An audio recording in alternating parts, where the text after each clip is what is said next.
HIFcast, o podcast do Health Innovation Forum.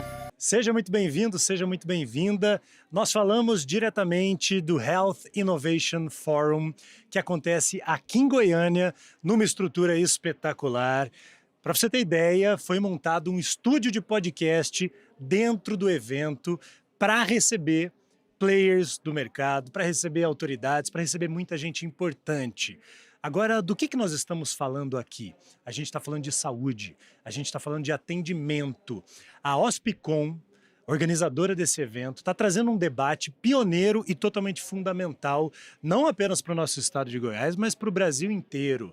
A digitalização, a modernização dos hospitais. A gente sabe que inteligência artificial, robótica, são temas que agora fazem parte da nossa vida todos os dias. Mas como é que fica a saúde nesse contexto? E principalmente como é que ficam os pacientes? Como é que estão posicionados os hospitais públicos? Eles estão modernos? Eles estão conseguindo oferecer o que há de melhor em atendimento, o que há de melhor em tecnologia? Qual que é o papel dos empresários, dos gestores, dos governadores, dos prefeitos, dos gestores públicos para que esse movimento chegue a todos nós? É por isso que nós estamos aqui. Esse é o debate. E é um debate que vai contar com muitos nomes relevantes dessa área. Tem gente do Brasil inteiro chegando aqui para participar desse evento e muitas dessas autoridades, dessa turma boa, estará comigo aqui conversando. E muitos desses empresários, desses gestores, desses players, essa galera muito boa, estarão aqui comigo batendo um papo sobre saúde, sobre atendimento. E a gente está começando, digamos assim, com o pé direito. Porque está aqui comigo ninguém menos que Sérgio Véncio, que é secretário adjunto de saúde do estado de Goiás. Secretário, seja muito bem-vindo, muito bom recebê-lo. Prazer recebê-lo, seja muito bem-vindo. Prazer, Theo, prazer é meu. Estamos começando, assim, com um nome de peso, e eu acabei de assistir ali a sua palestra. E, bom, primeiro como goiano e como um dos representantes dessa pasta tão importante, com tanto investimento e com um olhar tão cuidadoso do governo, como é que é para você receber esse evento pioneiro aqui no nosso estado? Seja bem-vindo, secretário. Muito obrigado, me apresentar aí para quem está nos vendo. Eu sou médico, sou endocrinologista, trabalho aí com pesquisa há mais ou menos 15 anos, sou editor-chefe da revista de maior fator de impacto da América Latina, que é da revista da Sociedade Brasileira de Diabetes, e em 2022 fui convidado pelo Caiado para assumir a pasta aí da Secretaria de Saúde. Saí em 24, continuo agora como adjunto. E foi uma surpresa muito grande esse evento aqui, que eu fiquei sabendo aí dele há mais ou menos um mês, e ter mais de 2.000 pessoas interessadas em discutir gestão e inovação em saúde é fantástico. A gente tem aqui de tudo, tem gestor público, gestor privado, dono de hospital, dono de quem vende medicamento, quem vende equipamento. Então a Hospicom conseguiu juntar aí um público muito bom, trazer palestrantes nacionais e internacionais. Então a gente está com uma perspectiva, uma expectativa muito boa para esse evento. Deixa eu começar com uma pergunta que, assim, eu sou da área da comunicação, o senhor é da área médica, e acho que qualquer segmento hoje, qualquer área está sendo impactado todos os dias com essas inovações. Parece que todo dia tem uma novidade, né? Hoje, quando o senhor olha o cenário, e o senhor agora que tem um olhar de gestão, como é que é fazer gestão hoje com tanta coisa e como é que era fazer gestão médica 30 anos atrás? Olha, melhorou muito. Assim, eu acho que a tecnologia, ela facilita muito a vida do gestor se ele souber usar.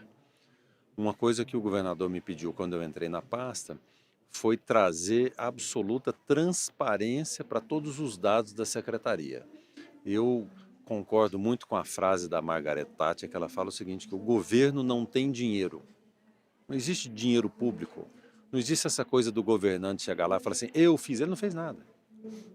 Nosso imposto é que faz. A gente é que paga a conta.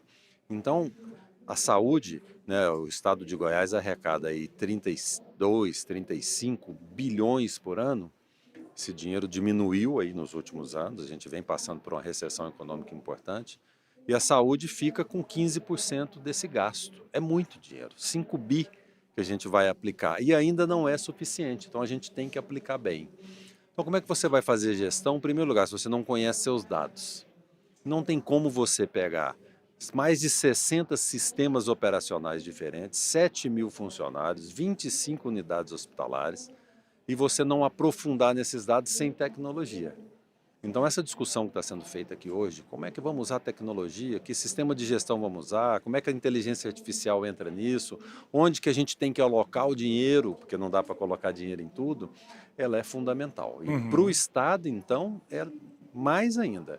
Então nós trouxemos uma subsecretária para a nossa pasta quando eu entrei, que veio da economia, para fazer todo o planejamento e para colocar os pingos nos is. Esse dinheiro que está entrando vai para onde? Todo o dinheiro tem que ter a caixinha dele já fechada, não pode ter dinheiro solto, não pode ser a discricionariedade do secretário falar, não, agora eu vou mandar dinheiro para tal cidade. Não, por quê? Se isso não foi planejado, não foi aprovado junto com os municípios, porque o SUS ele é muito inteligente. À medida em que a gente aprofunda no que significa o SUS, a gente entende que realmente é a experiência exitosa em saúde, a maior experiência exitosa do mundo. Então você tem, quando você vai gastar um dinheiro, você escuta o usuário, você vai nas reuniões que a gente chama de SIM, que é a Comissão Interpartite dos Municípios, depois isso vem para a região de saúde, depois para a macro-região, depois vai para um órgão colegiado chamado CIB, onde todos os secretários de saúde dos municípios e os representantes da saúde estadual discutem e definem o que nós vamos fazer com o dinheiro. Então, tudo ali é feito um planejamento. Aí você não pode depois mudar esse planejamento. Então, nós entregamos o nosso planejamento em agosto. Agora, em agosto de 2026, eu já sei o que eu vou gastar em 2027.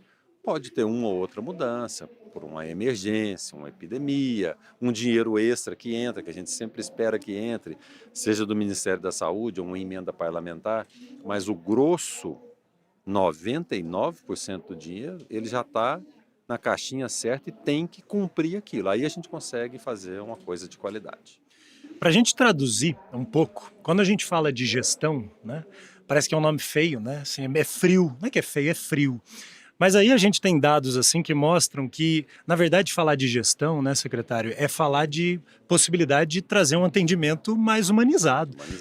Na verdade, é uma conexão direta, né? Tem um dado aqui que me passaram agora há pouco, que 70% do tempo do profissional médico é gasto com burocracia, né? Então, como é que a tecnologia vem para resolver essa questão? E, ao resolver, qual que é o impacto humano que isso traz? Vou te dar um exemplo aí, mas como médico até, no meu consultório. Eu estou testando a inteligência artificial no consultório que eu trabalho, tem um pneumologista, o Matheus Rabarri, que é muito ligado à tecnologia.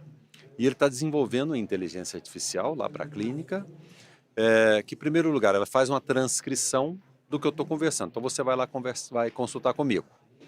A gente está conversando, ela está pegando aquela transcrição, mas traduzindo aquilo com a linguagem médica, tirando o que não tem necessidade, mas fazendo um resumo. Então, ao invés de você estar lá, eu não estou nem olhando para você, Matheus, Theo, me fala aí o que está acontecendo. E eu estou digitando, olhando para o computador? Não, eu estou olhando para você. O olho já não está no Porque olho, aí eu né? estou vendo a sua expressão, eu Perfeito. estou vendo se você está ansioso com alguma coisa que você falou, se você está mais preocupado com algum detalhe. Maravilhoso. Né? Eu tiro o foco da tela e o meu foco é o paciente. Então aí eu já ganhei uma enormidade. Perfeito. Eu termino a nossa conversa, eu posso ler os seus exames que ele está transcrevendo, então eu não digitando de novo, então eu consigo prestar atenção no exame, e eu posso ditar, aí ao invés de digitar, eu posso ditar, ó, pede aqui para o Theo tal e tal exame, e passa tal e tal remédio. E ele já deixa as coisas, eu só assino. Maravilhoso. Então, Tudo eu isso em tiro tempo real, essa em ferramenta? Tempo real. Ok. A gente está testando, está aprimorando. Menino, essa geração mais nova, ela já vem com um HD diferente do nosso, né? Vem. Então, Eles nasceram nesse mundo, a né? minha geração tem que dar uma lutada para estar a minha acompanhando. também, a minha também. Mas essa galera mais nova é fantástica. Então, eu vejo os meus filhos, a facilidade com que eles lidam com isso aí. Então, a gente vai chegar num ponto que eu vou, ao invés de ficar 90% do tempo olhando para o computador e 10% para o paciente, eu vou fazer o contrário. Eu vou ali só gastar o meu tempinho para assinar, revisar o que a IA colocou ali da minha consulta. Isso é fantástico. Demais. Você vê, e aí são coisas que a inteligência artificial nunca vai trazer, porque essa é uma dúvida que vai ser debatida aqui. Inteligência artificial vai deixar o médico irrelevante? Isso nunca vai acontecer. As pessoas não querem a gente já tem isso. A pessoa já entra no Google, no Gemini, na ChatGPT, para obter respostas. Por que ele continua indo no médico? Primeiro que é a experiência da pessoa. E segundo, é a relação, o médico, a pessoa humana do médico com a pessoa humana do paciente. Ontem eu atendi uma paciente. Primeira coisa que ela me falou: eu estou muito triste. Meu cachorro estava na UTI e acabou de morrer.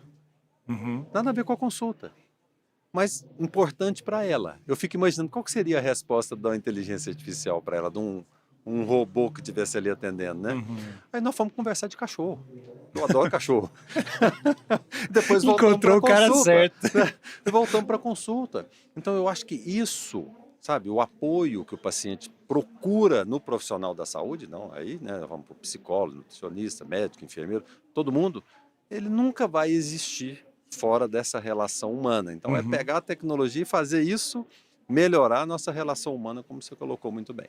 Porque eu fiquei impressionado com esse dado, né? 70% do tempo gasto com burocracia é um tempo que o médico, que o enfermeiro não vai poder sentar ao lado de um familiar e contar com o tempo, né? E não senta. E não senta. E assim, e o impacto é uma imagem SUS, ruim é muita do atendimento. Burocracia. Para médico que atende convênio, é muita burocracia. Então, para quem ainda está fora do sistema público e está no particular ali atendendo, é mais fácil. Mas você vai num hospital público hoje, e aí você vai numa consulta num pronto-socorro, você precisa de uma cirurgia. 2, 3 minutos ali examinando o paciente, o resto é pedindo exame, é preenchendo papel, é pedindo internação, é fazendo toda ali para poder depois não ter a glosa, né, para que a cirurgia que vai ser feita ser paga. Então, não é fácil para ninguém. A inteligência artificial vai ajudar muita gente nisso, porque a gente vai deixar isso já com templates ali, né, com já pré-preenchido, e você vai mais assinar do que preencher. Isso eu acredito muito que vai ajudar a gente bastante. Nós já conseguimos um avanço grande. Nós temos em Goiás hoje um sistema único de gerenciamento de pacientes, de atendimento de pacientes, chama MV. Tem outros excelentes. Isso foi uma opção feita lá atrás. MV é sigla continuou. De quê? É uma sigla? Eu não sei, boa pergunta. Tá. Não sei o que significa. Mas é o nome do sistema. Mas o que acontece isso hoje? O paciente ele é atendido no hospital de Uruaçu. E depois ele vem para a policlínica, depois ele vai para o HGG. Tá tudo ali. É o mesmo prontuário. E mais, esse dado tá com ele no aplicativo do governo chamado Expresso. O paciente é o dono do dado de saúde dele. Então isso é fantástico, é uma revolução. Dentro desse sistema de gerenciamento, a gente está avançando, estamos atualizando ele essa semana, inclusive toda vez que se atualiza um sistema é meio um caos, assim, as unidades estão ali apavoradas, mas vai melhorar tudo. A gente também está começando o modo de inteligência artificial, por exemplo, um médico do HGG está indo atender um paciente, ele já consegue ver a ficha do paciente no celular dele e ditar o que ele quer que faça para o sistema. Ó, já vai pedindo o exame para o seu fulano, que quando eu chegar aí eu já quero ver o resultado. Perfeito. Então, essas inovações, em muito pouco tempo, vão fazer parte do dia a dia do médico, diminuindo essa burocracia aí. Esses dias eu estava conversando com a Bárbara, que é a dona da Hospicom, e ela estava me explicando um pouco, né, desse contexto todo, e aí eu falei assim, bom, difícil vai ser os hospitais públicos, né, alcançarem. Ela falou, não, Theo, pelo contrário, os hospitais públicos, muitos deles estão vários passos à frente e tal. Eu faço essa abertura, secretário, porque assim, trazer toda essa mentalidade, o senhor, por exemplo, um gestor com essa cabeça, né? Mas é claro que os donos de hospitais, as OSs que administram os hospitais, todo mundo tem que meio que andar na mesma direção, porque exige investimento, exige implementação de sistema. Como fazer com que isso seja um movimento e não casos isolados? Porque o sistema funciona melhor quando todo ele está integrado, né? Não tem dúvida. Isso eu acho que é exatamente o que você falou, depende da cabeça do gestor. E aí o governador surpreende a gente um pouquinho, ele tem 76 anos de idade, mas ele é muito aberto à inteligência artificial, tanto que criou o CEIA, que é o Centro de Excelência em Inteligência Artificial da UFG, com parceria com o governo, e agora, há 2 semanas, o secretário Adriano Rocha Lima lançou o CEIA Saúde, que é uma parceria do CEIA, governo de Goiás, com o Hospital das Clínicas, na UFG. Para a gente desenvolver startups, ter ideias interessantes de desenvolvimento de tecnologia completamente voltada para a saúde. A gente precisa avançar nisso. O professor Valdemar, que saiu agora do cargo de diretor da Faculdade de Medicina, agora entrou o Marcelo Rabarri, O professor Valdemar montou no HC agora o Inova, que é a ideia da USP.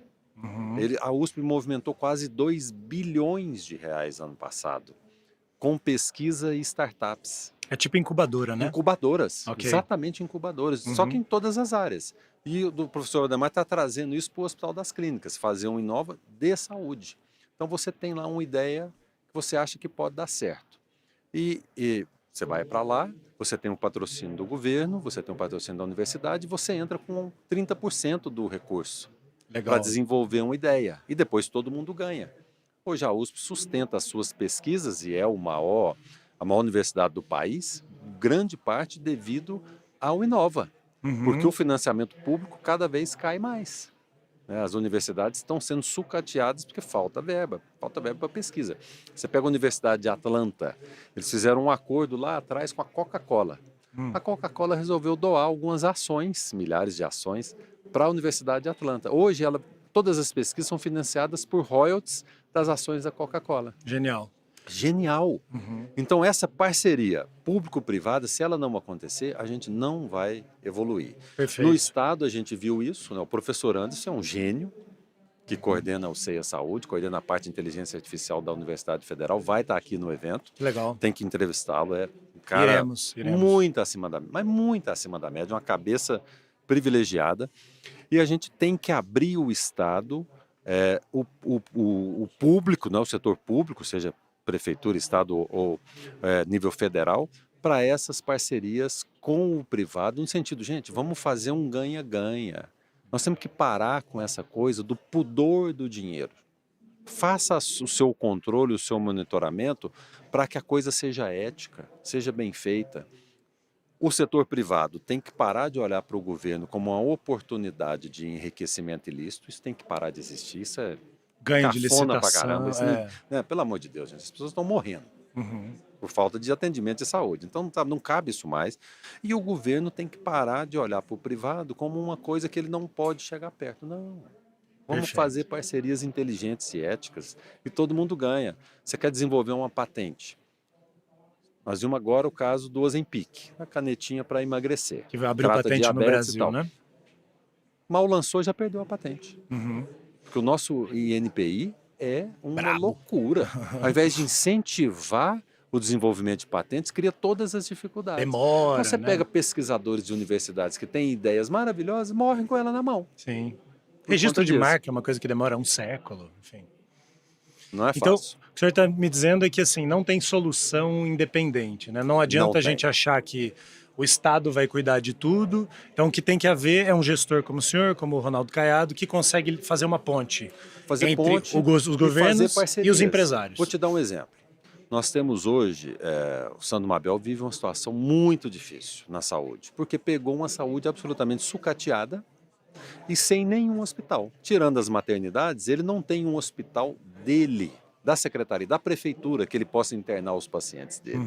Então ele precisa do apoio dos hospitais públicos. Mas o que o SUS paga é muito pouco. E se você aumenta, você pode ser questionado num órgão de controle. Então o que precisa fazer? Aprovar isso nos conselhos estadual e municipal de saúde, e num TCE, e num TCM, falar, ó, eu preciso fazer cirurgia ortopédica, mas o SUS paga R$1.000, a cirurgia custa 15, ninguém vai fazer. Claro. Eu preciso pagar esses 15. Aí você vai atrás de bons hospitais, faz tudo com licitação, tudo fiscalizadinho, comprova que você fez, aí você consegue. Mas então todo mundo precisa evoluir. O Caiado deu show nessa questão do CORA. Ele fez uma parceria com todos os órgãos de controle, o tribunal, botou todo mundo na mesa e falou, gente, se eu for seguir o rito normal, eu já morri e o hospital não está pronto. Que aconteceu o hospital de Águas Lindas, 20 anos para ficar pronto. Sim. O CORA foi construído em 2 anos. Do primeiro tijolinho até a entrega da obra. Isso é inédito no país. 100% SUS, maravilhoso. Nós já operamos mais de 300 crianças com câncer no CORA.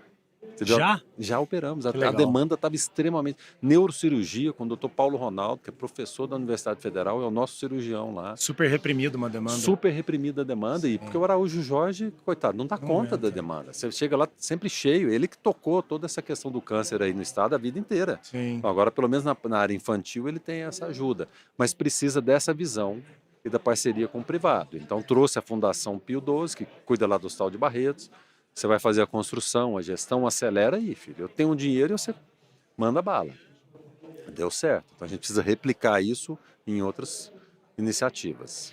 A gente sabe que existe um problemão, né? Especialmente no cenário político brasileiro, que é o problema da troca de gestão, né?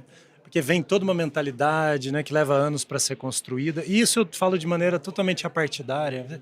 Porque isso é um Totalmente. problema grave, né?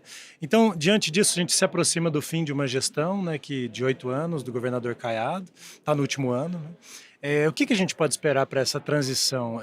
Bom, temos a possibilidade, né, de um governador que alinhado com, né, que é o Daniel Vilela, mas temos outras possibilidades também. O que o povo goiano pode esperar dessa gestão de saúde agora nessa transição?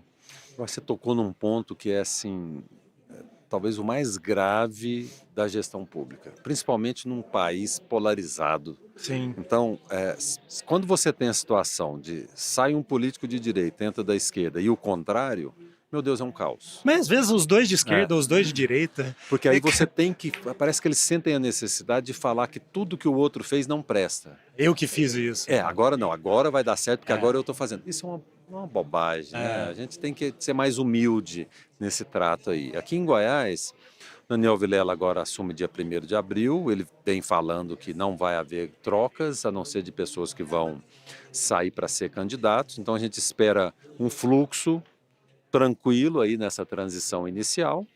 E obviamente a gente espera que ele ganhe a eleição, mas eleição é eleição.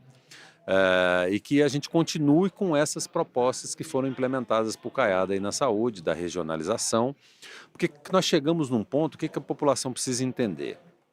Você pega um começo do governo Caiado, de um governo quebrado, de UTI só em Goiânia, Aparecida e Anápolis. Ele regionaliza a saúde, estadualiza hospitais, leva a UTI aí hoje para mais de 20 municípios. Só um parênteses, com uma pandemia no meio disso. Com a pandemia no meio, e a pandemia foi ótima para isso, viu? Porque forçou uma situação... Uma ampliação de em leitos, Goiás, né? eu não sei se a população sabe disso, foi o único estado que manteve todos os leitos de UTI que foram abertos na pandemia. Uhum. Porque muita gente nem precisava, obviamente. E foram Então, muitos, eu abriu não e me fechou. lembro mais, mas foram muitos, né? Nós saímos aí de 100 e pouco para quase 1.000. Então eu me lembro de realmente um gasto absurdo, mas necessário. E mesmo assim a gente amanhece todos os dias com 100 pedidos de internação em UTI em Goiás. Mesmo com essa ampliação? Mesmo com essa ampliação. Olha só. Então realmente, eu imagino o que era. Uhum. Realmente as pessoas morriam sem assistência. Então essa ideia da regionalização, ela precisa continuar, porque agora nós chegamos num ponto onde a gente está qualificando o gasto. Então nós saímos 100 e poucos leitos de UTI para quase 1.000. Um gasto aí de 1.800 bi para 5 bi. Bom, estamos gastando muito, mas estamos gastando bem, porque é isso que a população quer. Não interessa a população se o governo gasta 5 ou 10. Interessa se ele vai ser atendido bem. Claro. Nem entende esse número. Isso para a gente não representa nada. Uhum. Então a questão é, a qualidade da assistência está boa? Então nós começamos já desde o ano passado, contratamos uma empresa chamada Epimed, que é uma empresa brasileira que hoje está no mundo inteiro, que analisa a qualidade do atendimento médico nas UTIs, e nós trouxemos essa análise também para os leitos de enfermaria dos hospitais do estado. Uhum. Junto com isso, contratamos um instituto americano, que é o IHI, Institute for Health Improvement, então da melhora da saúde, onde ele vai melhorar a eficiência do atendimento. Então nós estamos treinando mais de 500 profissionais das OS e do estado, para que com o mesmo dinheiro eu consiga dar um atendimento mais qualificado para a população. Uhum. Com isso, a nossa expectativa é que em 2 anos é como se a gente abrisse mais 700 leitos, sem gastar um centavo. Legal. Então não é que a gente vai resolver o problema, a gente só vai conseguir girar mais, dar mais eficiência no sistema sem aumentar custo, porque não tem como aumentar custo mais na saúde. Muito bom. Secretário, para a gente ir terminando, liberar o senhor para assistir um pouco aí. Vai ficar com a gente mais um pouco? Vou ficar mais um pouquinho aí. Boa. Parece que tem um hospital virtual aqui, né? Eles trouxeram da Eu Hospital. quero conhecer Super ele. legal. Muita tecnologia. Bom, eu não sou da área, entrei e fiquei besta. Importância de um evento como esse para debates tão vitais, assim, o que o senhor espera e que tipo de iniciativa nasce de um encontro de ideias? Assim? Olha, isso aqui muda o jogo. Essa é a opinião que eu tenho. E é fantástico que se esteja em Goiânia, né? Goiânia é uma cidade que tem muito hospital pequeno, com estrutura física que precisa melhorar bastante. Então, esse é um fórum de discussão para que os donos de hospitais, os médicos, possam se reunir e entender, gente, o que nós precisamos fazer para evoluir. Todo mundo estrangulado, que atende convênio. Os planos de saúde reclamam que gastam muito, os usuários reclamam porque são mal atendidos e os prestadores de serviço reclamam porque trabalham muito e ganham pouco. Nós precisamos equalizar isso. Esse tipo de discussão aqui com gente do Einstein, do Sírio, da Beneficência, gente de fora do Brasil, vai abrindo a cabeça e vai trazendo essa discussão da tecnologia, da inovação, da eficiência, do fluxo, do monitoramento dos dados, de ter bons indicadores, de ter boas metas, porque senão esse ano já quebrou, em 2025, 12 hospitais em Goiânia. Então é um dado alarmante. Então ou a gente faz esse salto de qualidade, nós estamos bem enrolados. Então trazer esse evento para cá é fundamental.